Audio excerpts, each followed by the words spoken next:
Shovel Knight became a roaring success by becoming the definitive Kickstarter game. This love letter to the NES era of gaming marries the ideas of old gameplay of the Mega Man series with the DuckTales NES game. The game mixes in new and innovative level design and gameplay, mainly involving the characters. At the start of the journey, there was only Shovel Knight and his refined moveset. Now, after so many free upgrades, Yacht Games has basically created 4 new games thanks to how wildly different the main characters play their roles. There's the Plague Knight, Spectre Knight, and King Knight, taking the roles of playable characters. And this isn't even mentioning the Showdown mode, which is basically a mini version of Super Smash Bros. Ultimate, letting you play as even more characters. However, which characters are the most chivalrous and which are the most vile? Hey guys, I'm Brad with One Up Binge, and today we're seeing which characters follow the code of chivalry the best, and which ones are truly without any quarter. For chivalry.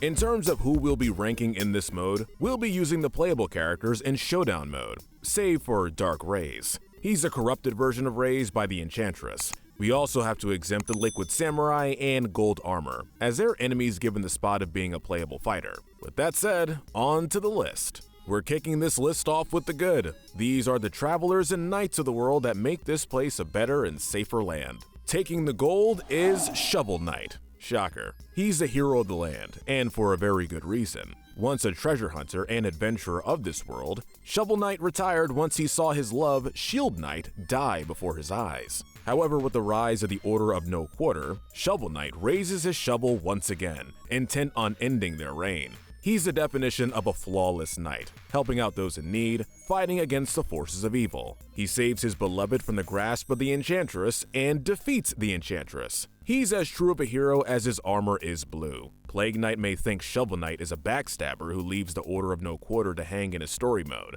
Considering that Plague Knight's story is told through his own eyes, we're willing to call it personal bias. Honestly, we don't have a single negative against Shovel Knight. He'll defend anyone, be it travelers on his path or Shield Knight after the events of Showdown mode in his story mode. He also steps into the front line against the Enchantress and her army. He's a shining example in the code of chivalry. Next is Shield Knight. Being Shovel Knight's partner, she is just as capable in combat. She uses her shields for defending herself, along with using them to bash and attack. Just like Shovel Knight, she has a strong sense of justice and honor, joining him on his quest to destroy the amulet that held the Enchantress inside it. However, unlike Shovel Knight, she is more reckless, racing to the top to take out the amulet herself. This seems like a good idea, and Luan and Donovan come to claim the amulet, thinking it will keep Luan's son Race safe from his own brash behavior. Even after telling them the nature of the amulet, they still fight her, and she gets possessed by the Enchantress. Her heart is in the right place, but if she waited for Shovel Knight to join her in the fight, things probably would have gone smoother.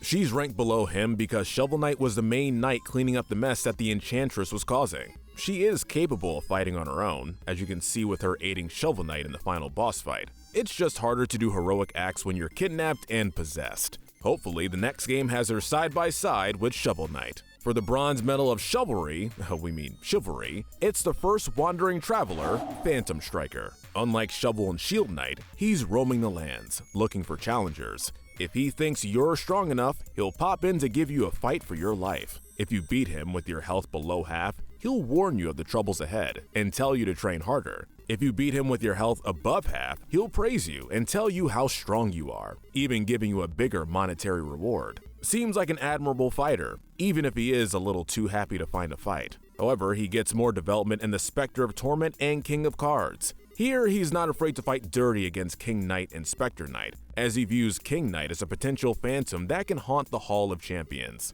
Also, being disgusted by Spectre Knight serving the Enchantress, he fights Spectre Knight. He's also one of the 2 knights that deny his invitation to serve the Enchantress. In the credits for Spectre Knight and King Knight's story, he is cleaning up the problems that the Enchantress caused. These range from fighting back against the raid in the Lich Yard to keeping spirits at bay at the Hall of Champions. Despite his willingness to challenge others to duels, he's reliable when the chips are down. Next is Raze. He's a good kid, and he's on this side of the list for a reason. He's a wannabe knight willing to square up against the Order of No Quarter, using his trusty boomerangs in battle.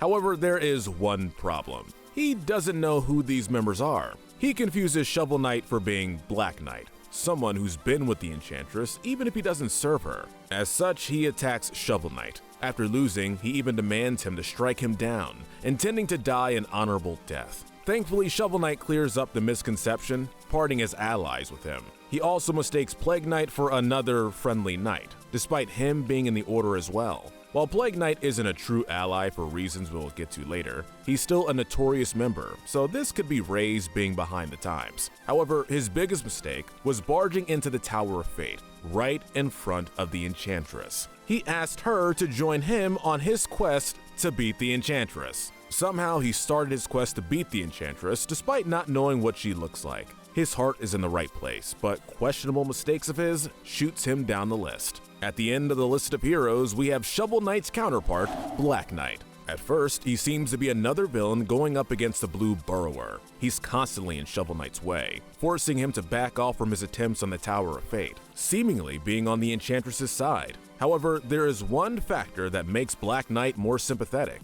He knows that Shield Knight, his crush, even if he realizes that she's in love with Shovel Knight, is currently transformed into the Enchantress by the amulet. His attacks on Shovel Knight was just him trying to keep Shield Knight safe, as he's afraid if the Enchantress fell, so would Shield Knight. This brings forth a surprisingly deep motive for him.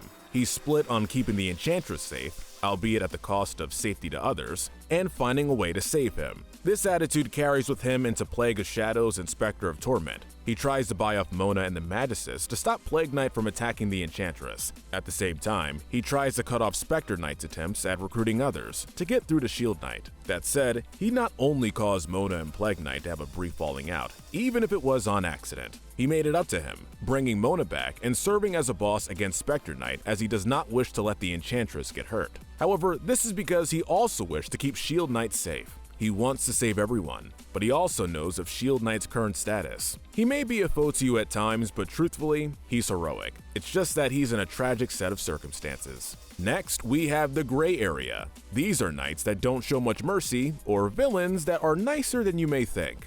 First is Plague Knight. If you just play the base game, it'll be surprising seeing Plague Knight be so high, and your suspicions aren't entirely unfounded. He's the wild card of the Order of No Quarter, being the demolitions expert. He's called on whenever they need anything blown up, but they only see him like that. So how can someone as volatile as Plague Knight get so high? Plague of Shadows is his saving grace. Being the main star in this mode, he actually betrayed the Order of No Quarter right under their noses. He stole their essence to create a potion of ultimate power. His minions fear for their lives when they hear him coming, afraid of being experimented on. However, the reason he's doing this is to impress Mona and win her love. Mona is the only person Plague Knight treats with respect regularly, bonding with her over their shared love of explosions and bombs. When Plague Knight realizes Mona loves him as well, he throws the potion and destroys the Tower of Fate. He destroyed the Enchantress and made the entire kingdom celebrate him and his minions as heroes, realizing that they don't need to hide in the shadows anymore.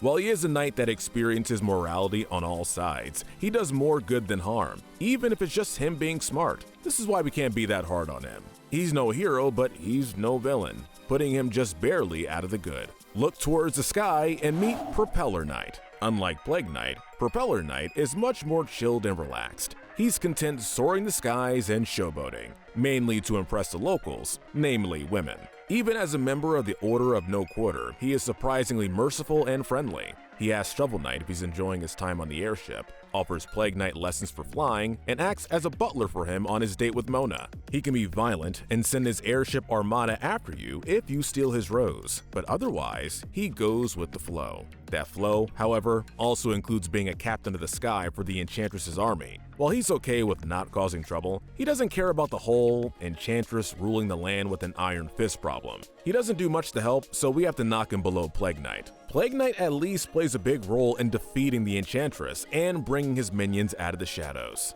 Like with Shovel Knight and Shield Knight, Plague Knight has his own love interest, Mona. First meeting her in Shovel of Hope, she runs a hold-up minigame in the village. She lets Shovel Knight play and reward him with gems and a music sheet for his trouble. However, there's something else hiding beneath her surface, or rather, her lab.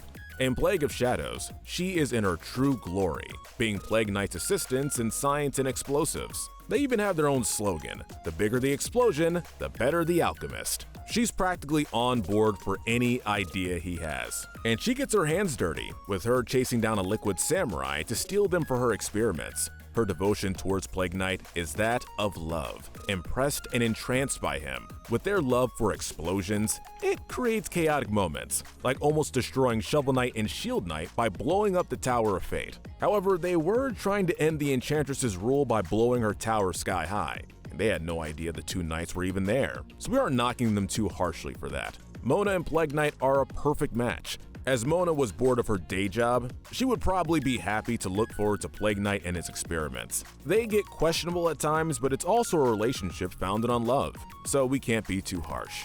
Next, we're digging into Mole Knight. A miner for the Lost City, he and his crew spend their time digging deeper into the cavern. He's a standard boss, wanting to excavate the dig site he was in. He has an agreement with Treasure Knight where he will stick to the ruins as long as Treasure Knight sticks to the sea. Even then, they both betray each other at the same time. He takes his job very seriously, getting angry at Plague Knight for thinking he was a demolitions expert who was a day late and was just goofing off.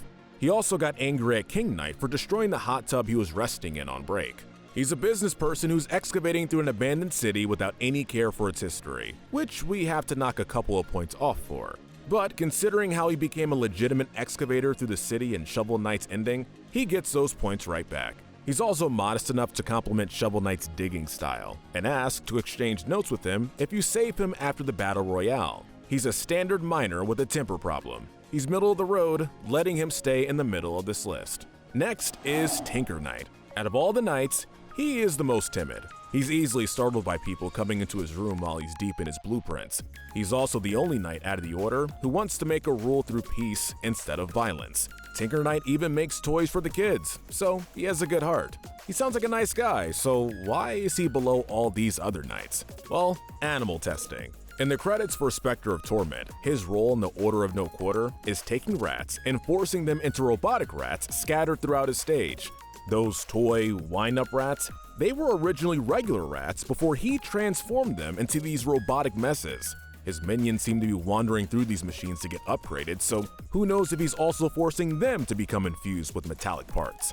He also has a history building 10 men that cause destruction, judging by how he was hiding from them when King Knight bumps into him in his story. He also fights off Shovel Knight, so he did seem to drop his stance on a rule of peace. Next, we have Polar Knight. Unlike the other bombastic and proud knights, he prefers the cold solitude of the snow and doesn't show that much around others. He prefers to stay with the Spin Wolves, treating them like his friends. He's an animal lover, judging from nursing Terrapin back to peak form after Spectre Knight knocked him off the tower.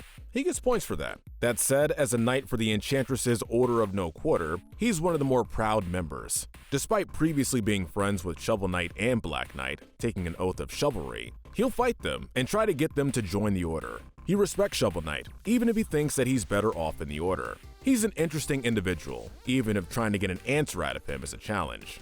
Just above the evil side is Spectre Knight. Originally a thief called Donovan, he nearly perishes after trying to get an amulet for his friend Luan so he can keep his son Ray's safe.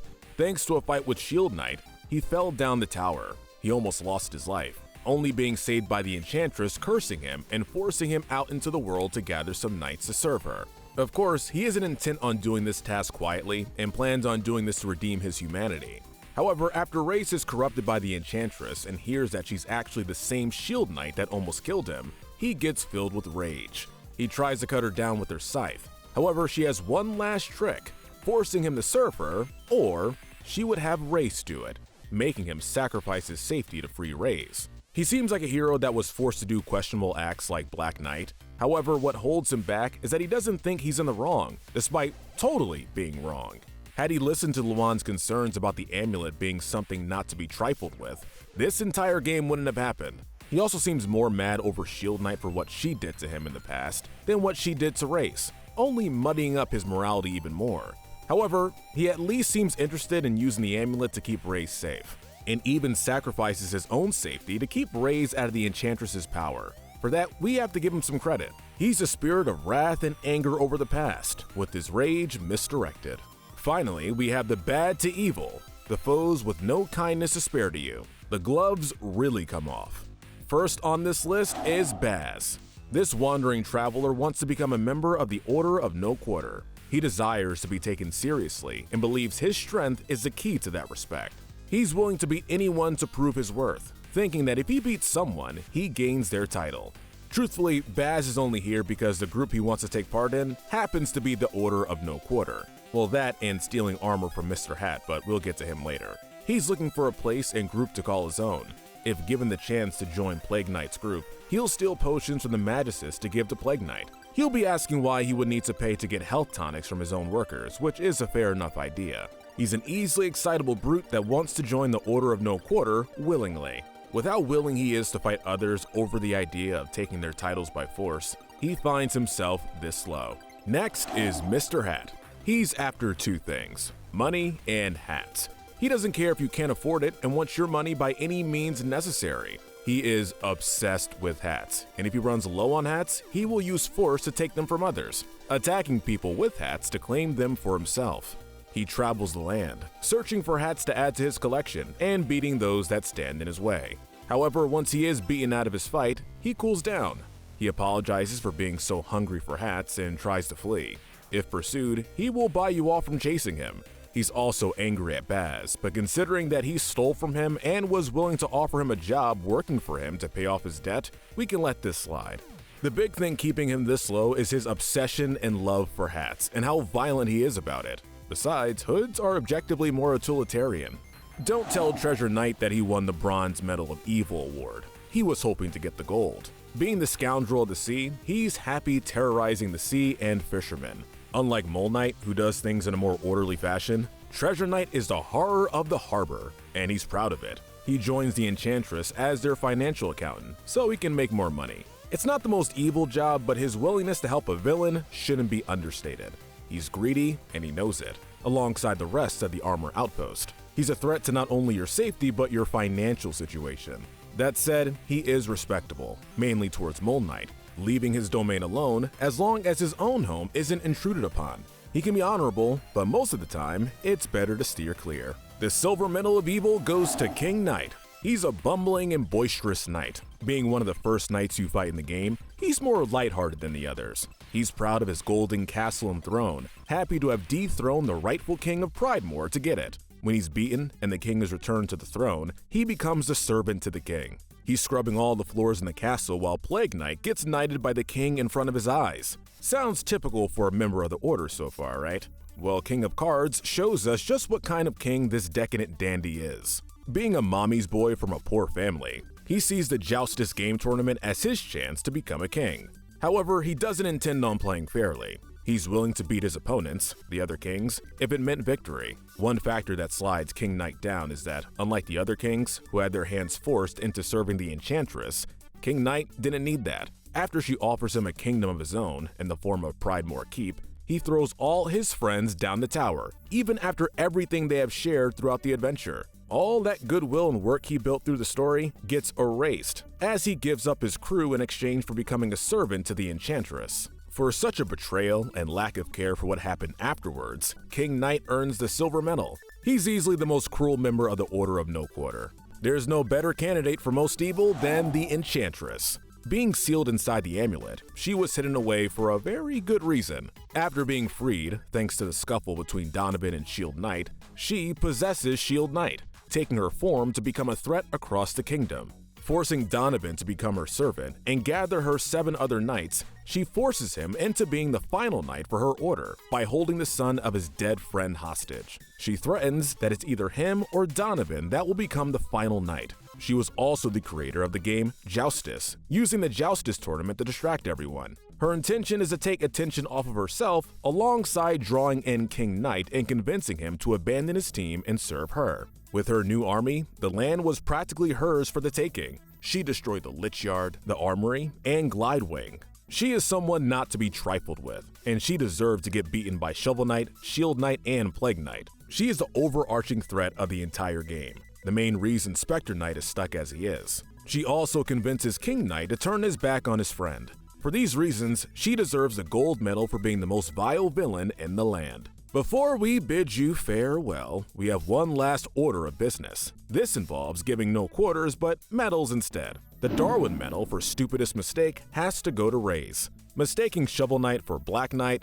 Okay, they're the same shape. Mistaking Plague Knight for a do-gooder knight? Fine, he was technically doing good in the end. But barging into the Enchantress's castle and asking her to join your fight against said Enchantress? Sorry kid, we can't expand our disbelief that far. For the most arrogant knight, King Knight wins the Pride Medal. For the chance of getting his own kingdom, even after somehow winning the respect of all the other kings in the land, King Knight betrays them and pledges himself to the Enchantress. His ego practically destroyed the land by his act, cementing his award in fool's gold. The Sloth Medal goes to Propeller Knight. For a member of a group called the Order of No Quarter, basically meaning merciless, he's easygoing and forgiving, be it using his new role to showboat or even being a butler for Plague Knight and Mona's date. Plague Knight wins the Lust Medal. More accurately, he gets this medal because he loves Mona. He plays a role in the Enchantress's demise. He lets the ultimate potion blow up the tower as he no longer needs it, now that he knows Mona loves him.